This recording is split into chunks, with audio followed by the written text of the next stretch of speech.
I let my neighbor use my Wi-Fi temporarily. Weeks later, I was investigated for dark web transactions I never made. I confronted her, and she said calmly, "It's amazing what people believe when they see your name." I cried, "You ruined my career!" But when I checked the router logs, the last device connected was named after. This all started with one simple favor. I live in a small duplex in Allentown, Pennsylvania. It's not a big place, but it's quiet. Most of my work is online. I work from home doing digital audits for small companies. Sometimes I do light cybersecurity. I'm not a hacker or anything like that, but I know enough to help small businesses stay safe. Back in March, a woman moved into the unit next to mine. Her name was Shannon. She was friendly enough. Maybe too friendly now that I look back. She wore the same beanie every day, even when it was warm. Her voice was soft, but her eyes were always watching. Like she was taking mental notes on everything. About 3 days after she moved in, she knocked on my door. "I hate to ask this," she said, "but my internet install got delayed, and I work from home. Could I use your Wi-Fi for just a few days? I can Venmo you or whatever." At first I said no. I told her I worked with sensitive data and didn't like sharing my network. She looked desperate. She said her job was on the line. She even pulled out her phone and showed me some urgent emails from her boss. She played the pity card hard. So I caved. I set up a guest network with throttled access. Different password. I didn't give her access to my main line. I figured I'd cut it off after a few days. Well, I forgot. That's my fault. I got busy with a client's website migration and didn't think about it again until things started getting weird. First, my internet slowed down randomly. Then one day, I tried to access a news site and it got blocked. The screen said, "Access restricted." That made no sense. I started checking my router logs. There were devices I didn't recognize. One of them was connected every night between 2 a.m. and 4 a.m. It had a weird name, just a bunch of numbers and symbols. Another was called Mittens Forever. I thought it was someone else leeching off the guest network, so I changed the password. I thought that would be the end of it. It wasn't. 2 weeks later, I opened my front door and saw 2 federal agents standing there. Suits, badges, the whole thing. One of them said my name. The other handed me a search warrant. I was in shock. "We have reason to believe your network was used to host and transfer illegal content through Tor," the taller one said. "We need to take your devices." I thought I was being pranked. It didn't feel real. They took everything: my laptop, my external drives, even a USB stick I hadn't used in years. I kept saying the same thing over and over. I didn't do anything. But they had IP logs. My IP. I wasn't arrested, but I was treated like a suspect. They said I could have been involved in selling illegal data or crypto laundering. I was stunned. Terrified. I called everyone I knew. I used to work with a guy who now did cybersecurity for banks. He helped me find a lawyer. For 3 days I didn't sleep. I didn't eat. I just sat in my apartment and stared at the walls. Then the fallout started. One of my long-term clients emailed me and said they were pausing our contract until further notice. Another one called and said they were pulling back due to legal concerns. My reputation was going down fast. No one said it out loud, but I knew what was happening. They didn't want to be tied to someone under federal investigation. I finally got my devices back after about a week. The agents said they were still looking into things, but I wasn't being charged yet. They were waiting for data from a VPN service that was linked to the activity. I knew I didn't do anything wrong, but it didn't matter. My name was in some federal system now. I opened my router logs again. I went deeper this time. I checked everything. And that's when I saw it. March 23rd, 2:47 a.m. A device connected to the guest network. For exactly 6 minutes. The device name? Mittens forever. I remembered Shannon talking about her cat during one of our first conversations. She said, "Mittens was my baby." She even had a little photo of the cat taped inside her mailbox. I felt cold all over. My hands were sweating. My chest was tight. I got up and walked straight to her door. I didn't knock gently. I hit it with my fist. She opened like she was expecting me. "I know what you did," I said. My voice was shaking. "You used my network. You set me up." She didn't deny it. She just gave me this soft smile and said, "It's amazing what people believe when they see your name." I stared at her. I couldn't breathe. "You ruined my career," I said. "People think I'm some kind of criminal." She leaned against the doorframe like she was proud of herself. "You were just useful. That's all." That's when it hit me. I was just a tool to her. A pawn. She needed a clean network to bounce her activity through. And she picked me. I walked away without saying another word. But I wasn't going to let her win. I stopped working for clients and started working on something else. Her. The day after I confronted Shannon, I couldn't focus. Every time I closed my eyes, I saw her face. That smug, calm look like she had all the time in the world and nothing to fear. I couldn't live like that. I started digging. I remembered she mentioned she worked from home, but never said where. I started watching her. Not in a creepy way, just paying attention. When did she leave? When did she have visitors? What packages showed up at her door? Something didn't sit right. She never seemed to work. Her lights were off during the day. No typing, no talking. But at night, her windows glowed blue, and I caught the sound of fans running, like from heavy computers or servers. That's when I had a thought: what if she wasn't using my network just once? What if she'd been running her whole setup through me and I just didn't catch it in time? I went online and started learning more about MAC spoofing and router masking. I found a few forums where people talked about how to hide illegal activity by bouncing through neighbor networks. It was deeper than I thought. Then, one night, I saw something. She left her car parked crooked outside the unit. She was inside, but the car door was half open. I walked over like I was just heading out. I peeked inside. There was a laptop sitting in the back seat. That's not normal. I took a picture of the serial number sticker on the bottom. Later that night, I ran a trace with help from one of my old cybersecurity friends who still trusted me. It came back flagged. That laptop had been used to access dark web forums connected to illegal prescription sales. The kicker? The logins happened during the same hours her guest network access hit my router. And the VPN she was bouncing through? Disguised through multiple IPs. But one of them matched a block I had recorded months ago. That was my final confirmation. It was her. Now I had to prove it. I ordered a second router and set it up near my window.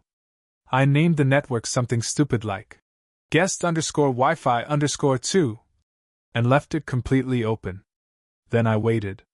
3 days later, boom. A device connected at 3:14 a.m. Device name, Forever Home. She changed it, but not well enough. I logged everything. MAC address. IP bounce routes. Even data packets. My friend helped me isolate the packet trails to a known Tor node. But it got worse. When I ran a deeper scan, I found out she'd been scraping my backup drives through a shared permissions hole in the guest network. She hadn't just used my network, she'd accessed a backup folder and copied files from my work history. Contracts. Emails. Even old financial documents. She had my whole client list. That's when I realized something that made my skin crawl. Shannon didn't just want a clean network. She wanted my identity. She was building a version of me. In some hidden part of the web, she was probably using my name to run services or scam others. She had the writing samples, the IP history, even my work tools. That's why she wasn't scared when I confronted her. She had already made me the criminal. I wanted to scream. But I didn't. I planned. I started gathering every piece of evidence: router logs, screen recordings, photos, VPN traces, copies of my stolen files with timestamps. I called my friend again and asked him how to reverse trace a Tor bounce with a honeypot node. He said it wasn't easy, but it could be done if you had patience, and if the person got lazy. Shannon was smart. But she was also arrogant. That's how I knew she'd slip. A week passed. I barely left my apartment. I lived off delivery and coffee. I had every digital trap set. I mirrored my router, tracked device pings, and flagged suspicious MAC addresses the second they touched my airwaves. And then something new happened. One of my old clients, the one who had dropped me without explanation, emailed me. The subject line read, "We need to talk. Now." I called immediately. They told me someone had reached out to them claiming I had been selling client data on the side, that I had a history of leaking private site credentials, and that I was planning to vanish with several backdoor access codes I'd supposedly stored for blackmail. I nearly dropped the phone. They said they were being anonymous, through a secure email chain, and that they attached samples of my alleged emails and messages to dark web buyers. They forwarded it to me. It was my name, my writing style, my work samples. But the timestamps didn't match. One of the samples claimed I sent a file on April 5th, while my devices were still in federal custody. That was my in. I called my lawyer. We agreed not to tell the client I'd been cleared yet. Instead, I sent back a denial, acting shaken but polite. I wanted Shannon to think the plan was still working. That night, I saw her outside on her porch. She waved at me. I forced a wave back. She was testing me. So I played along. The next day, I posted a job listing on a dark web board using a hidden mirror account. I claimed to be looking for a partner to flip stolen corporate data. Someone with clean US hosting history, but law enforcement heat recently died down. I included details that only Shannon would recognize. She took the bait. Under a username I traced back to the Forever Home device, she responded with, "I have everything you need. My last host was burned. I'm ready for new ground." She didn't even realize who she was talking to. I had her offering to start a new scam. And now I had proof she had been behind mine. But I wasn't done yet. I wanted to know how far she had gone. So I hacked her. Well, my friend did. Let's call him Brian. He's worked for years in penetration testing and owed me a favor from way back when I helped him clean up after a nasty identity leak. He built me a spoofed Wi-Fi node that mimicked my original guest network, but behind it was a silent packet sniffer.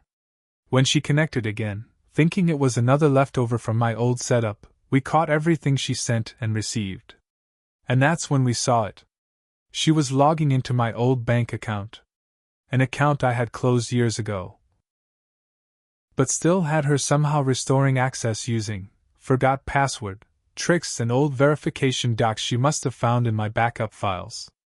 She had requested a new card. In my name. To a new address, a P.O. box downtown. Shannon wasn't just stealing bandwidth or framing me. She was stealing me. Step by step. Brick by brick. Then the biggest twist of all dropped. Brian decrypted a file we pulled from her connection stream. It was a spreadsheet labeled Prospects, Clean Identity Pools. Inside were 10 names. All men in their 30s to 40s. All freelancers. All lived alone. All had a small but steady digital business presence. All lived within a 50-mile radius of Allentown. I looked through the names. One stood out. Adam Shore. I knew that name. I remembered reading a story 6 months ago on a tech forum about a guy named Adam Shore who lost everything after being accused of hosting illegal content through his company's cloud storage. He vanished online. No one heard from him again. It wasn't a coincidence. Shannon had done this before. And I was next in line. Next. Continue up to the full ending. Ending must be very detailed, very dramatic, unexpected, satisfying, extreme revenge and karma to those who made mistakes, including OP if applicable. Use simple words. You said, next ChatGPT said. Final.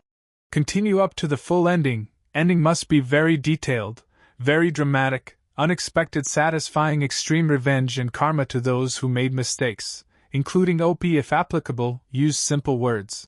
The night I found Adam Shore's name in her files, I didn't sleep. I stayed up replaying every moment I'd spoken to Shannon. Every glance, every favor she asked for, every little mistake I let slide. She was never just a neighbor. She was hunting. Picking people like me. Quiet guys who worked from home, no families, small names, but enough digital presence to copy. I was just her next profile. And if I didn't act, I'd end up like Adam, gone, erased, blamed. So I made a plan. A real one. Step 1. Trap her using her own greed. Brian helped me set up a fake corporate identity. I registered a company called Fairline Secure Hosting, using a VPN and fake EIN. We put up a polished website, LinkedIn profiles, and everything. It looked real. We made it seem like we were expanding and looking for cybersecurity contractors with niche market knowledge. Then I sent out an invite to Shannon's dark web alias, the one we confirmed was hers, Nude on Gray. We waited. 2 days later she bit. She replied to the fake job offer and included a new resume. On it, she had renamed herself, Aaron Blake, and listed me, my real name, as a reference under a fake title. She even linked my real email. That was her mistake. Now I could prove she had tied her fake identity to mine, on purpose. Step 2. Lure her into the open. We set up a Zoom interview.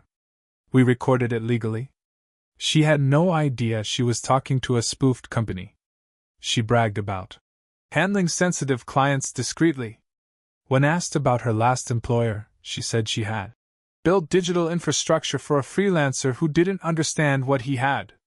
My blood boiled. But I smiled.